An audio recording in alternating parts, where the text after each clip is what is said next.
When I was growing up, my grandfather was always very quick to chime in with bits and pieces of life advice. He once told me that anyone and everyone that was ever successful in life woke up before the sun rose.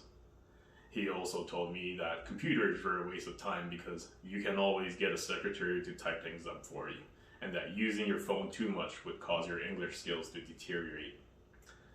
My grandfather was an infinite pool of knowledge if you would care to listen.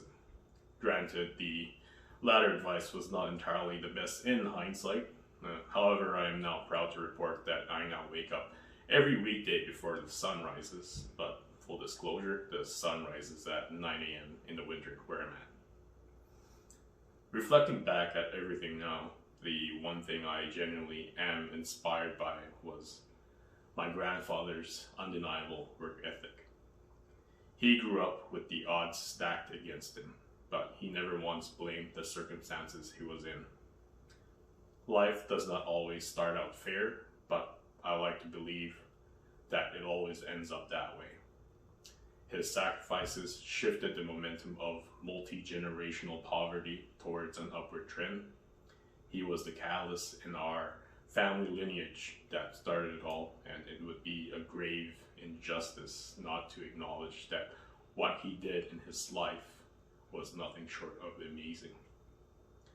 What he accomplished in his lifetime will be felt and reaped for by generations to come, and I am so thankful that I was here to witness part of it.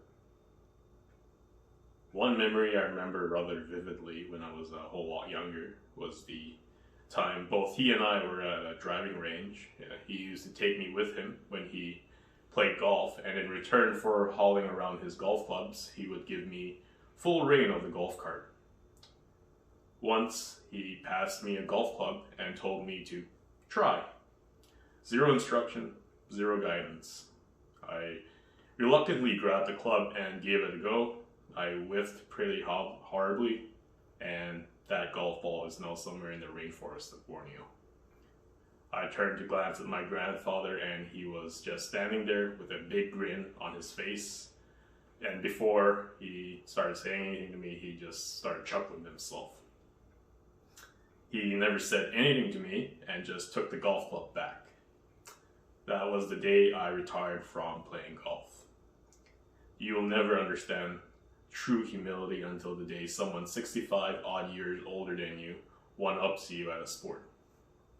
Thank you for the lesson, Grandpa. I'll get you back next time. He has taught me a whole lot growing up, directly and indirectly. The most important thing I have learned from him that I still stick to by every day is that no matter how much work and effort we put towards ourselves and excelling and advancing in the workplace or wherever that may be, we should never lose sight of what really matters, our family and our loved ones. Nobody lives to work, and finding that delicate balance is something we all struggle at times.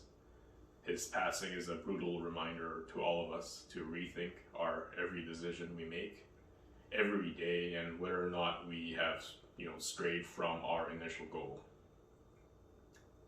As I'm writing this eulogy 12,000 kilometers away, devastated that I am not able to say our final goodbyes in person, I like to find comfort in thinking that right now he is somewhere up there, probably typing away on his annoyingly loud typewriter with my grandmother in full view, and that he is, after an extended time of uncertainty and distress, he is finally deservingly free and at long-lasting peace.